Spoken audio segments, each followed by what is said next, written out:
ಕಾರ್ಯಕ್ರಮಕ್ಕೆ ನಮ್ಮನ್ನು ಆಹ್ವಾನಿಸತಕ್ಕಂಥ ಶಶಿಕುಮಾರ್ ಅವರು, ಅಧ್ಯಕ್ಷರಾದಂಥ ಗುರುಮೂರ್ತಿ ಸರ್ ಅವರು, ಸಂಪತ್ ಅವರು, ನಮ್ಮ ಸ್ನೇಹಿತರಾದಂಥ ಮದುವೆ, ಭಾಳಷ್ಟು ವೇದಿಕೆ ಮೇಲೆ ಇರುವಂಥ ಹಿರಿಯರು ಈ ಸಮಯಕ್ಕೆ ಬಂದು ಕೊಟ್ಟಿದ್ದಾರೆ. ಸುಮಾರು ವರ್ಷಗಳು ಹೋರಾಟ ವೇದಿಕೆ ಮುಂದೆ ಇರುವಂಥ ಎಲ್ಲ ತಾಯಂದಿರು, ಎಲ್ಲ ಸ್ನೇಹಿತರು, ತಮ್ಮೆಲ್ಲರಿಗೂ ಕೂಡ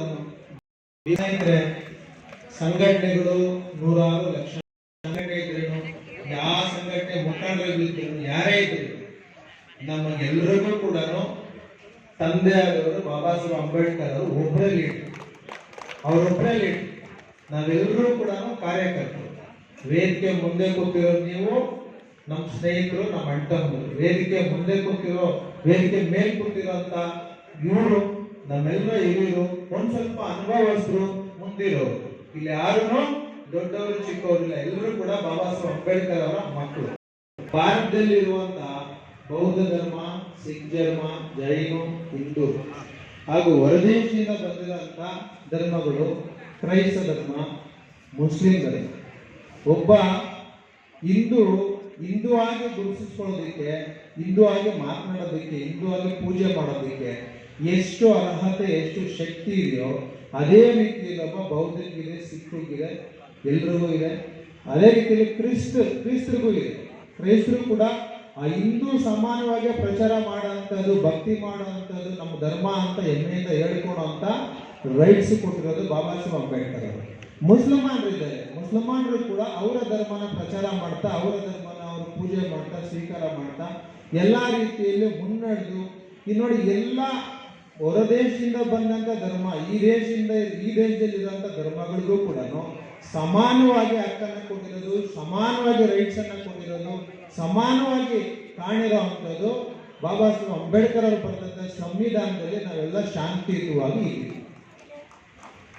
ಈ ರೀತಿಯಲ್ಲಿ ಸಂವಿಧಾನದಲ್ಲಿ ನಾವು ಹಾಕೋ ಬಟ್ಟೆ, ತಿನ್ನೋ ಅನ್ನ, ಮಾಡೋ ಕೆಲಸ, ಪ್ರತಿಯೊಂದು ಗೌರ್ಮೆಂಟಲ್ಲಿ ಸಿಗೋವಂಥ ರಿಸರ್ವೇಷನ್ ಆಗಿರ್ಬೋದು, ಪ್ರೈವೇಟೈಸೇಷನ್ ಹೋಗೋದು, ಜಾಬ್ ತಗೊಳ್ಳೋವಂಥದ್ದು, ಓದುವಂಥದ್ದು ಎಲ್ಲವೂ ಕೂಡ ಬಾಬಾ ಸಾಹೇಬ್ ಅಂಬೇಡ್ಕರ್ ಅವರು ನಿಮಗೆ ಕೊಟ್ಟಿದ್ದಾರೆ. ಇನ್ನು ಹೆಣ್ಮಕ್ಳ ಬಗ್ಗೆ ಹೇಳ್ಬೇಕಾದ್ರೆ ಜಾಸ್ತಿ ಸಮಯ ಹಿಡಿತದೆ. ನಾನು 2-3 ಮಾತುಗಳು ಮಾತ್ರ ಮಾಡ್ತೀನಿ. ಈಗ ವೇದಿಕೆ ಮೇಲೆ ಕೂತಿರುವಂಥ ನಮ್ಮ ತಾಯಂದಿರು, ಅಕ್ಕಂದಿರು, ತಂಗಿದಿರು ಯಾರಿದ್ದಾರೆ, ಇವರು ಬಾಬಾ ಸಾಹೇಬ್ ಅಂಬೇಡ್ಕರ್ ಅವರ ಸಂವಿಧಾನ ಬರೆಯೋದಕ್ಕೂ ಮುಂಚೆ ಮನು ಸಂವಿಧಾನ ಅಂತ ಒಂದಿತ್ತು. ಆ ಮನು ಸಂವಿಧಾನದಲ್ಲಿ ಹೆಣ್ಮಕ್ಳು ಯಾವ ರೀತಿಯಲ್ಲಿ ಇದ್ರು ಅಂತಂದ್ರೆ, ಕೇವಲ ಗಂಡನ ಸೇವೆ ಮಾಡಿಕೊಂಡು, ಮಕ್ಕಳನ್ನ ನೋಡಿಕೊಂಡು, ಮಕ್ಕಳನ್ನ ಹೆರಿಗೆ ಮಾಡಿಕೊಂಡು ಯಂತ್ರದ ಮಿಷನ್ಗಳಾಗಿತ್ತು. ಇಂಥ ಹೆಣ್ಣು ಮಕ್ಕಳನ್ನ ಇವತ್ತು ಪಿಯುನಿಂದ ಹಿಡಿದು ಪೈಲಟ್ವರೆಗೂ, IAS, IPS, ಪ್ರಧಾನಮಂತ್ರಿಗಳಿಗೂ ಇವತ್ತೇನಾದರೂ ಹೋಗಿ ಮುಂದೆ ಸಾಧನೆ ಮಾಡ್ತಾರೆ ಅಂತಂದ್ರೆ ಅದು ಬಾಬಾ ಸಾಹೇಬ್ ಅಂಬೇಡ್ಕರ್ ಅವರು ಕೊಟ್ಟಂತ ಸಂವಿಧಾನದ ಶಕ್ತಿ. ಇವತ್ತು ಆಯುಧ ಪೂಜೆ, ದೀಪಾವಳಿ ಹಬ್ಬ ಪೂಜೆ ಎಷ್ಟು ಜನ ಹೆಣ್ಮಕ್ಳು ಮಾಡಿದಿರಿ? ಒಂದ್ಸಾರಿ ಕೈ ಎತ್ತಿ. ಸುಮಾರು ಜನ ಮಾಡಿದಿರಿ. ಅದೇ ರೀತಿಯಲ್ಲಿ ಏಪ್ರಿಲ್ 14 ಡಿಸೆಂಬರ್ 6 ಬಂದಾಗ, ಏಪ್ರಿಲ್ 14 ಅಂದ್ರೆ ಬಾಬಾ ಸಾಹೇಬ್ ಜಯಂತಿ, ಇನ್ನ ಡಿಸೆಂಬರ್ 6 ಅಂತಂದ್ರೆ ಬಾಬಾ ಸಾಹೇಬ್ ಪರಿಣಿತಿ. ಇದನ್ನ ಎಷ್ಟು ಜನ ಆಚರಣೆ ಮಾಡಿದಿರಿ? ಕೈ ಎತ್ತಿ. ಹೆಣ್ಮಕ್ಳು ಹೇಳ್ತೀವಿ, ತಾವೆಲ್ಲ ಕೂಡ ಗೊತ್ತಿರೋಂಥ. ಅದಕ್ಕೆ ಬಾಬಾ ಸಾಹೇಬ್ ಅಂಬೇಡ್ಕರ್ ಹೇಳ್ತಾರೆ, ಹೆಣ್ಣು ಮಕ್ಕಳ ಮೇಲೆ ನಡೆಯೋ ದೌರ್ಜನ್ಯ, ಹೆಣ್ಮಕ್ಳ ಮೇಲೆ ನಡೆಯುವಂತ ತೊಂದರೆಗಳು, ಅನ್ಯಾಯಗಳು ದೇಶದಲ್ಲಿ ಏನಿದೆ, ಇದು ಹೋಗ್ಬೇಕಂತಂದ್ರೆ ನನ್ನ ಹೆಣ್ಮಕ್ಳು ದೇವಸ್ಥಾನ, ಗುಡಿ, ಗುಂಡಾರಿಗಳೊಳಗಡೆ ಕ್ಯೂ ನಿಂತ್ಕೊಳ್ಳೋ, ಲೈಬ್ರರಿ, ಶಾಲಾ ಕಾಲೇಜುಗಳಲ್ಲಿ ಕ್ಯೂ ನಿಂತ್ಕೊಂಡ್ರೆ ಈ ದೇಶಕ್ಕೆ ನಿಜವಾದಂತ ಸ್ವಾತಂತ್ರ್ಯ ಸಿಗ್ತದೆ. ಸಂವಿಧಾನದಲ್ಲಿ ನಾನು ಎಲ್ಲವನ್ನು ಕೂಡ ರಕ್ಷಣೆ ಕೊಟ್ಟಿದ್ದೀನಿ, ಎಲ್ಲ ರೀತಿಯಲ್ಲಿ ಅವರಿಗೆ ಶಕ್ತಿ ಕೊಟ್ಟಿದ್ದೀನಿ. ಆದರೆ ಸಂವಿಧಾನ ಜಾರಿ ಮಾಡೋ ಜಾಗದಲ್ಲಿ ನನ್ನ ಮಕ್ಕಳು ಯಾರು ಇಲ್ಲ. ನನ್ನ ಕಾಲಾಂತರದಿಂದ ವಿರೋಧ ಮಾಡ್ಕೊಂಡು ಬಂದಂತ, ರಕ್ತದ ಕಣ್ಣೀರು ಹಾಕಿಸಿರುವಂತ ಮನುವಾದಿಗಳು ಕೂತಿದ್ದಾರೆ. ಅದಕ್ಕೆ ಬಾಬಾ ಸಾಹೇಬ್ ಅಂಬೇಡ್ಕರ್ ಅವರು ಹೇಳಿದ್ರೆ, ಮೊದಲು ನಮಗೆ ನಾವು ಸೆಲ್ಫ್ ರೆಸ್ಪೆಕ್ಟ್ ಅನ್ನ ಯಾವ ರೀತಿ ನಾವು ಸೆಲ್ಫ್ ರೆಸ್ಪೆಕ್ಟ್ ತಗೋಬೇಕಂತಂದ್ರೆ, ವರ್ಷಕ್ಕೆ 12 ಹಬ್ಬ ಆಗುತ್ತೆ, 10-15 ಹಬ್ಬ ಆಗುತ್ತೆ. ಓಂ ಶಕ್ತಿ ಮಾಲೆ ಹಾಕ್ತೀವಿ, ಶಬರಿಮಲೆಗೆ ಹೋಗ್ತೀವಿ, ಇನ್ನೆಲ್ಲ ಹೋಗ್ತೀವಿ. ನಾವೆಲ್ಲ ದೇವಸ್ಥಾನಗಳಿಗೆ ಅಲ್ಲಿ ಇಲ್ಲಿ ಹೋಗ್ತೀವಿ, ಎಲ್ಲೆಲ್ಲಿ ಹೋಗ್ತೀವಿ. ಇಲ್ಲೆಲ್ಲ ಹೋಗೋದ್ಮೇಲೆ ನಿಮಗೆ ಶಕ್ತಿ ಇದ್ರೆ ನೀವು ದೇವಸ್ಥಾನಕ್ಕೆ ಟೂರ್ ಹೋಗಿ, ನಿಮ್ಗೆ ಇಲ್ಲ ಅಂತಂದ್ರೆ ನೀವು ಮನೆಯಲ್ಲೇ ಕೈ ಹೋಗಿರಿ. ಅದನ್ನ ಬಿಟ್ಟು ನೀವು ಡೊನೇಷನ್ಗೆ ಭಿಕ್ಷೆ ಹಾಕ್ತೀವಲ್ಲ, ಇದನ್ನ ಬಿಡಬೇಕು. ಇದನ್ನ ಯಾವತ್ತು ಬಿಡ್ತೀವೋ ಅವತ್ತು ಸ್ವಾಭಿಮಾನಿಗಳಾಗ್ತೀವಿ. ಆಮೇಲೆ ಓಟ್ಗೆ ನೀವು ಮನೆಗೂ ತಗೊಂಡು ದುಡ್ಡು ಕೊಡ್ತಾರೆ. ಯಾಕೆ ಕೊಡ್ತಾರೆ ಅವರು? ನೀವು ಓಟ್ ಕಿತ್ಕೊಂಡು ಕೊಡ್ತಾರೆ. ನೀವು ಓಟ್ನ ಮಾರಾಟ ಮಾಡಿಕೊಂಡು ನಮ್ಮ ಮನೆ ಗೋಲಿ ಬಂದಿಲ್ಲ, ನಮ್ಮ ಮನೆ ನೀರು ಬರ್ತಾ ಇಲ್ಲ, ಚಿಕ್ಕ ಮನೆ ಇಲ್ಲ, ಜಮೀನಿಲ್ಲ, ಕೆಲಸ ಇಲ್ಲ, ನಾವು ಆಚೆಗಡೆ ಓಡಾಡ್ಬಿಟ್ಟು ಅಟ್ಲೀಸ್ಟ್ ಒಂದು ಕಂಪ್ಲೇಂಟ್ ಕೊಡ್ಬೇಕಾದ್ರೆ ನಮ್ಮ ಕಂಪ್ಲೇಂಟ್ ತಗೊಳ್ಳಲ್ಲ, ಶ್ರೀಮಂತರೇ ತಗೊಂತಾರೆ ಅಂತಂದ್ರೆ ಶ್ರೀಮಂತರು ದುಡ್ಡು ಕೊಟ್ಟು ಗೆಲ್ಲಿಸ್ತಾರೆ. ಆ ದುಡ್ಡು ನಿಮಗೆ ಕೊಡ್ತಾರೆ. ಎಲ್ಲ ಸ್ಕೂಲು, ಹಾಸ್ಪಿಟ್ಲ್ಗಳು ಏನೇನಿದೆ ಬಿಲ್ಡರ್ಗಳ ಹತ್ರ ಎಲ್ಲ ದುಡ್ಡು ತಗೊಂತಾರೆ. ದುಡ್ಡು ತಗೊಂಡು ಅವ್ರನ್ನ ನಾಯಕರನ್ನ ಗೆಲ್ಲಿಸ್ತಾರೆ. ಅವ್ರು ಗೆಲ್ಲಿಸ್ತಾರೆ. ಗೆದ್ದವ್ರು ಯಾರು ಕೆಲಸ ಮಾಡ್ತಾರೆ?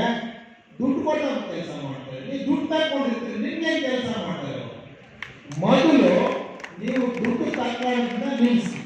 ಅಯ್ಯೋ ಸಾರ್ ಎಲ್ಲ ದುಡ್ಡು ತಗೊಂಡು ಹಬ್ಬ ಮಾಡ್ಕೊಂಡಿದ್ದೆ, ನಾನು ಒಬ್ಬರು ದುಡ್ಡು ತಗೊಂಡಿದ್ರೆ ದೇಶ ಬದಲಾವಣೆ ಆಗ್ಬಿಡ್ತದೆ ಸರ್ ಅಂದ್ರೆ ಬಾಬಾ ಸಾಹೇಬ್ ಅಂಬೇಡ್ಕರ್ ಅವರು ಒಬ್ಬರೇ ಹುಟ್ಟಿದ್ದು ಇಡೀ ದೇಶನ ಬದಲಾವಣೆ ಮಾಡಿ. ಆ ರೀತಿಯಲ್ಲಿ ನೀವು ನಿಂತ್ಕೊಂಡು ಯೋಚನೆ ಮಾಡಿ. ನಾನು ದುಡ್ಡು ತಗೊಳ್ಳಲ್ಲ, ದುಡ್ಡು ತಗೊಂಡ 5 ವರ್ಷ ನಿಮ್ಮ ಹತ್ರ ಕಂಪ್ಲೇಂಟ್ ಆಗ್ತಾರೆ.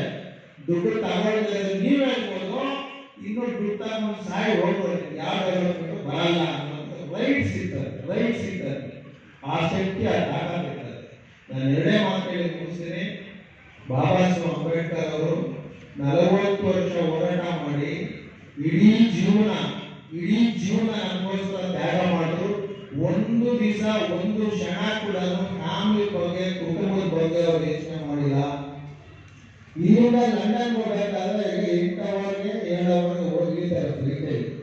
ಅದೇ ಬಾಬಾ ಸಾಹೇಬ್ ಹೋಗ್ಬೇಕಾದ್ರೆ 1.5 ತಿಂಗಳು 2 ತಿಂಗಳು ಶಿಪ್ಪಲ್ಲಿ ಪ್ರಯಾಣ ಮಾಡ್ತಾ ಇದ್ರು. ಈ ಕಡೆಯಿಂದ ಆ ಕಡೆಯಿಂದ ಇಲ್ಲಿ ಇಂಡಿಯಾಗೆ ಬರ್ಬೇಕಾದ್ರೆ ಪ್ರಯಾಣ ಮಾಡ್ತಾ ಇದ್ರು. ಯಾರಿಗೆ ಬೇಕು ಇಂಥ ಕೆಲಸ? ಯಾರಿಗೆ ಬೇಕು? ಅವ್ರು ಓದ್ಕೊಂಡಿದ್ರು, ಜಡ್ಜ್ ಆಗಿದ್ರು. ಆಗ ಅವ್ರಿಗೆ 3 ಲಕ್ಷ ಸಂಬಳ ಕೊಡ್ತೀನಿ ಅಂತ ಹೇಳಿದ್ರೆ ಅವ್ರು ತಗೊಂಡಿಲ್ಲ, ಜೀವಕ್ಕೆ ಹೋಗಿಲ್ಲ. ಅವರು ನನ್ನ ಜನಕ್ಕೆ, ನನ್ನ ಸಮುದಾಯಕ್ಕೆ ಏನಾದ್ರು ಮಾಡಬೇಕು ಅಂತೇಳಿ ಮಕ್ಕಳನ್ನ ಕಳ್ಕೊಂತಾರೆ, ಎಲ್ಲಿ ಕಳ್ಕೊಂತಾರೆ, ಮೈಕಲ್ ಡಯಾಬಿಟಿಸ್ ಕಾಯಿಲೆ ಕಳ್ಕೊಂತಾರೆ. ಕೊನೆ ದಿನಗಳಲ್ಲಿ ಅಳ್ತಾನೆ ಸಾಯ್ತಾರೆ. ಯಾಕೆ ಅಂತಂದ್ರೆ ನನ್ನ ರಿಸರ್ವೇಶನ್ ತಗೊಂಡಂತ ರಾಜಕಾರಣಿಗಳು ಸ್ವಾರ್ಥಿಗಳಾದ್ರು. ನನ್ನ ರಿಸರ್ವೇಶನ್ ತಗೊಂಡಂತ ರಾಜಕಾರಣಿಗಳು ಸ್ವಾರ್ಥಿಗಳಾದ್ರು. ನನ್ನ ರಿಸರ್ವೇಶನ್ ತಗೊಂಡು ಗೌರ್ಮೆಂಟ್ ಎಂಪ್ಲಾಯ್ಸ್ ಆದಂತ ವಿದ್ಯಾವಂತರು ಸ್ವಾರ್ಥಿಗಳಾದ್ರು. ಮೂಕ ಜನರು ನನ್ನ ಜನರಿಗೆ ನ್ಯಾಯ ಯಾರು ಮಾಡ್ತಾರೆ, ಈ ಚಳುವಳಿ ಈ ಹೋರಾಟ ಯಾರು ಮುಂದೆ ತಗೊಂಡು ಹೋಗ್ತಾರೆ ಅನ್ನೋದು ದುಃಖ ಪಡ್ತಾರೆ. ಅವರು ಬಾಬಾ ಸಾಹೇಬ್ ಅಂಬೇಡ್ಕರ್ ಅವರು ಕಣ್ಣೀರಿಂದಾನೆ ಮರಣ ಮಾಡಿದ್ರು. ಈ ಒಂದು ತಿಳ್ಕೊಳ್ಳೋ ಸಂದರ್ಭ ನಮ್ಗೆಲ್ಲರಿಗೂ ಸಿಕ್ಕಿದೆ. ಅದೇ ಬಾಬಾ ಸಾಹೇಬ್ ಅಂಬೇಡ್ಕರ್ ಅವರು ಹೇಳ್ತಾರೆ, ಡಿಸೆಂಬರ್ ರಾತ್ರಿ 5ನೇ ತಾರೀಕಿಗೆ ಅವರು PA ಇರ್ತಾರೆ, ನಾನಾಕ್ಷರದಷ್ಟು ನೀನು ಓದ್ಬಿಟ್ಟು ಎಲ್ಲ ಏರಿಯಾಗಳು ಬೆಳಗ್ಗೆವರೆಗೂ ನನ್ನ ಜನಕ್ಕೆ ಹೇಳು, ಇಂದಲ್ಲ ಈ ದೇಶ ನಾಳೆ ನಾವು ಆಳ್ತೀವಿ ಅಂತ ಗೋಡೆ ಮೇಲೆ ಬರೆದುಕೊಳ್ತೀವಿ.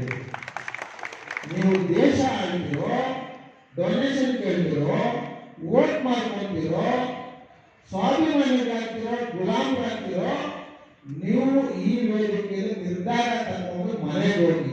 ನೀವು ಸ್ವಾಭಿಮಾನಿಗಳಾದ್ರೆ ನಿಮ್ಮ ಮಕ್ಕಳು ಸ್ವಾಭಿಮಾನಿಗಳಾದ್ರೆ, ನೀವು ಗುಲಾಮರಾದ್ರೆ ನಿಮ್ಮ ಮಕ್ಕಳು ಗುಲಾಮರಾಗ್ತಾರೆ. ಇಷ್ಟೇ ನಾನು ಹೇಳೋದು. ಇಷ್ಟು ನನಗೆ ಅವಕಾಶ ಮಾಡಿಕೊಟ್ಟಂತ ಮಾತನಾಡೋದಕ್ಕೆ ಈ ವೇದಿಕೆಗೆ ತಮ್ಮೆಲ್ಲರಿಗೂ ಮಾತನ್ನು ಹೊಂದಿಸಿ ಜೈ ಭೀಮ್ ಜೈ ಭಾರತ್.